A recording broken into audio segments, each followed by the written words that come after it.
Hi everyone, this is Coach Vin and ang video na to is about ano ba yung mga bagay na pwede mong gawin para safe ka sa workout mo at makaiwas ka sa injury. This is important para maiwasan natin yung mga bagay na hindi naman dapat nangyari kung alam mo tong mga to.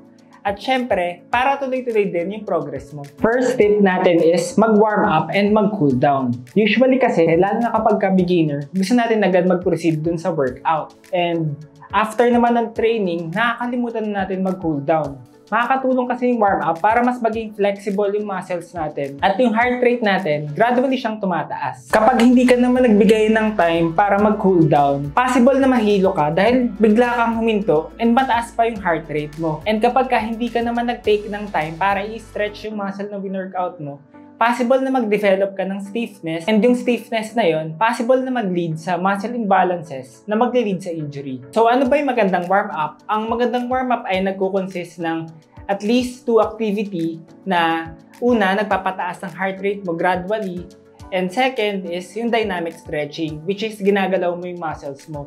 For cool down naman, any activity na pinapababa mo naman yung heart rate mo gradually para bumalik sa relaxed state, and static stretching. Second tip is, make sure na tama yung form natin sa mga exercise. Ang form kasi is yan yung mga naaral ng ways paano mo i-execute yung isang exercise para hindi ganong nai-stress yung joints mo and muscle para makaiwas ka sa injury.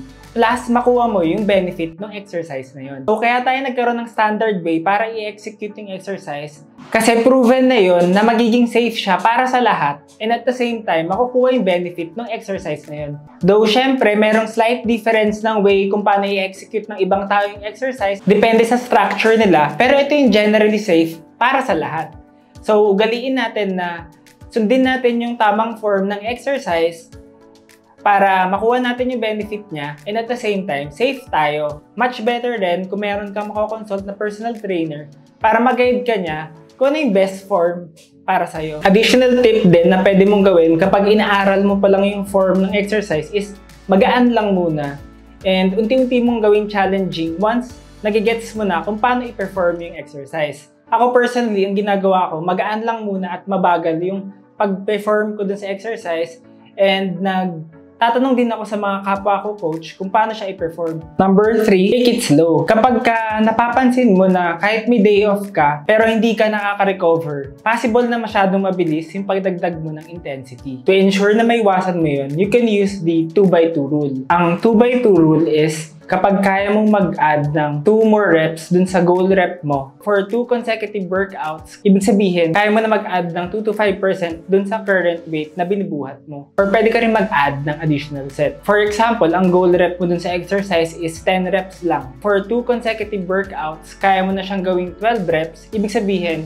mag-add ng weight or magdagdag ng set para mas maging challenging yung workout mo. Number 4 is give your body enough time to recover. Common to usually sa mga beginner. Ang nangyayari, halos araw-araw gusto nila mag-train ng same intensity. Para maiwasan natin yung overtraining and yung possibility na ma-injure tayo, mag-aim tayo na i-rest yung muscle na win-workout natin for at least 48 to 72 hours. Pero depende pa rin yung rest and recovery kung ano yung nararamdaman natin. May video din ako about recovery. Ilalagay ko na lang yung link sa description. Number 5 is know your body. Kapag nag-training tayo, dito natin makikita yung mga muscle na tight sa atin and ano yung mga areas na weak. Once naging tight yung muscle natin, possible na magkaroon ng weakness dun sa opposing muscle na mag-lead sa muscle imbalance and possible na mag-lead sa injury.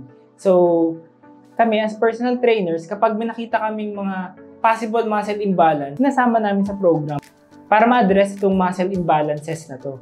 Kaya mainam na aralin natin kung paano ba gumagalaw yung katawan natin.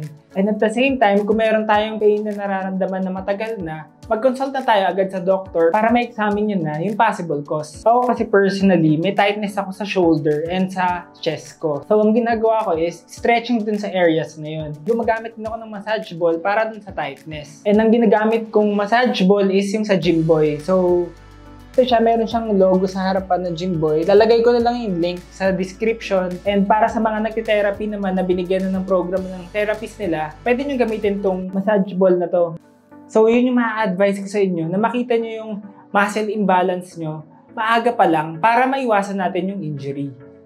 Number 6 is check your surroundings bago tayo mag-workout. Before ka mag-start, check mo muna yung area na pag-workoutan mo. Kung merong possible na makadulas sa'yo or may mga equipment na sira na, maliit na bagay lang siya pero mahirap na kasi siyang mapansin, lalo na pag nakafocus ka na sa workout. Yun lang, to recap sa mga bagay na pwede mo gawin para safe ka sa workout and makaiwas ka sa injury. Unang-una, mag-warm up and mag-cool down ka. Pangalawa is, make sure na tama yung form mo sa exercise. Pangatlo, dahan-dahan lang yung pagtaas natin ng intensity. Pang-apat, magbigay ka ng enough time para mag-recover yung katawan mo. Panglima, alamin natin yung mga muscle imbalances na pwedeng mag-lead sa injury at i-address na natin siya agad ng maaga. Pang-anim, i-check natin yung surroundings natin bago tayo mag-workout kung ano yung mga possible na maka-aksidente sa atin. Thank you for watching and I hope nakatulong sa itong video na to. Please like, share, and subscribe.